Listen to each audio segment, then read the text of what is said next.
Mitchell S. Carnes.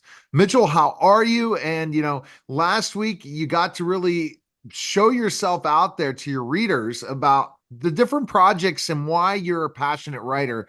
And today we're just going to jump into your series that we talked about last time and really go into more detail. So, Mitchell, thanks for stopping by. First, after, Scales of Justice, you wrote this middle teen type series. Right. And we're going to kind of go into the thought process involved in that. So go ahead and talk. Thank you Okay. again. Well, I appreciate you having me on, first of all.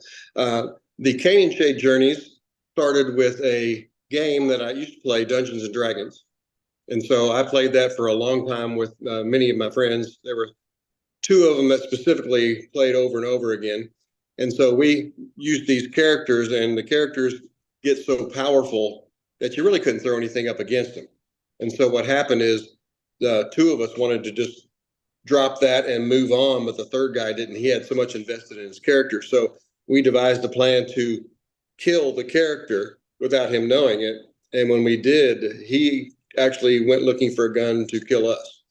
And so that's the real life impetus that kind of goes into the story. And so I pick up there, and so I have the backstory, which is the prequel, and Ominous Pact.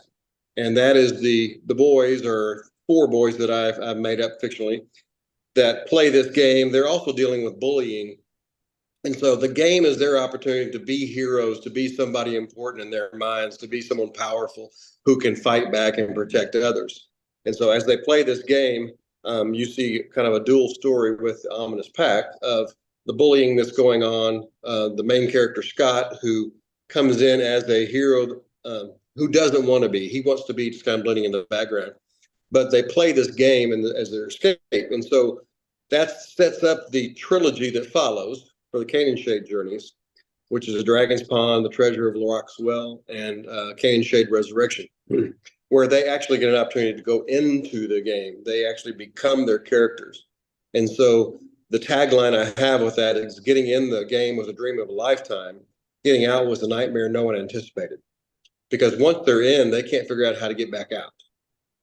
And they're slowly losing their own memories and becoming the memories of their characters.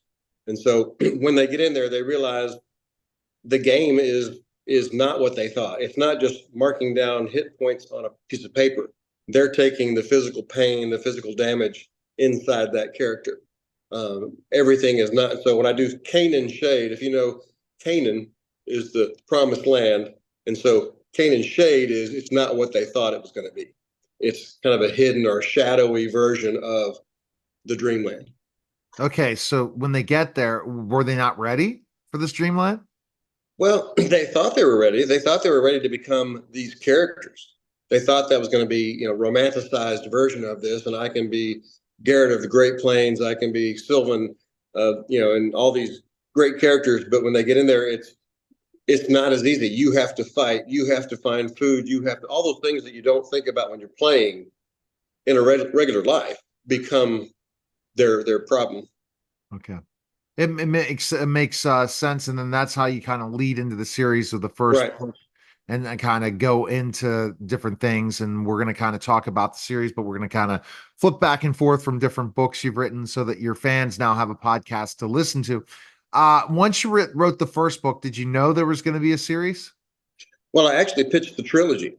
I pitched that as an adult story, and then I had a publisher out of Memphis, I think it was, who said he was interested in the story. He liked Dungeons and Dragons. He saw the parallels with that. But he says, why do I care about these people? Because they come back as a reunion and they get a game. So he wanted the backstory. So I wrote the backstory to that. And he says, well, I want this in a young adult version. Can you write a young adult version of this? Tone it down a little bit. So I had graphic violence in there. And so I wrote it down for that. And then he finally decided he wasn't interested. So I had to pitch it again and again, but I stayed with that format. And Black Rose Writing out of Texas took it on and said they would publish the whole series, so all four books. Okay.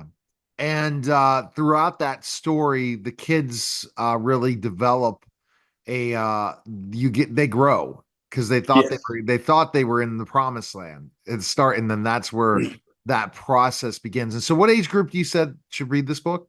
This is from middle school, high school, but it is for adults as well. I mean, if you've ever played the game or a role playing game at all, this is a game. This is a book for you. If you like wrestling, that's the whole. I used to coach wrestling and I wrestled in high school, so that's a part of these characters as well. And just the dynamics of middle school, high school bullying, being trying to identify and belong to something. I see. Do they what time period did it take place? It starts. The prequel starts in the late '80s, and then they pick up several years later as adults. One of them is dying of cancer, and he wants to get back together for this reunion for one last game.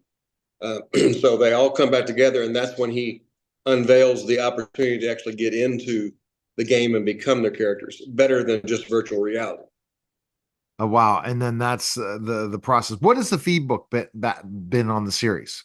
The what? Feedback? Feedback. Yeah. I've been getting like 4s and 5 stars out of that. Just not getting it out there. That's been the problem. But when I get it out there, I'm getting great results. And so what the question I ask is, like the feedback, like what you got 4 and 5 stars, but what do they like most about it? Mostly they like, well, I'm getting mixed comments, mostly from the females that comment. It's about the relationships with the boys, growing the relationships between the boys and their fathers and each other. When I get feedback from the males, it's mostly about the game and the fighting scenes and those kinds of things. Wow. It's such interesting information, Mitchell, you're able to bring to the table for sure with these books. And so the first book, so you go into a different phase. You go from 80s to like the 90s, 2000s, and then Yeah, going, 2000. and then once you get into the game, what time period is that? Well, to get to the game, they have to go back to the place they used to play. So mentally or physically, they show up at their gaming table as middle school and high school kids. And from there, they leap into the game. And what the person tells them is that's how they can minimize the damage to themselves. But that's how they get trapped also, because you realize that the person who helps them in is the person that doesn't want to let them out. And that's definitely interesting. And what do you developing these characters? Who do they remind you of these characters? Remind me of me, some of my friends that I played. The me I wanted to be. That's the Scott character. I wish I could have stood up for more people than I did. I was 4'8" when I started high school, and then between my freshman year and sophomore year, and then on, I actually grew more in college. So I'm 5'9" now. So a foot and an inch since that point, and trying to stand up against bullies for yourself at that size. But that's what I liked about wrestling. Wrestling is you're by age group and by not age group, but by weight category. So you're wrestling people your size.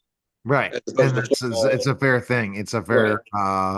fair situation then, when there's people different sizes bullying and all that. So bringing But that into schools.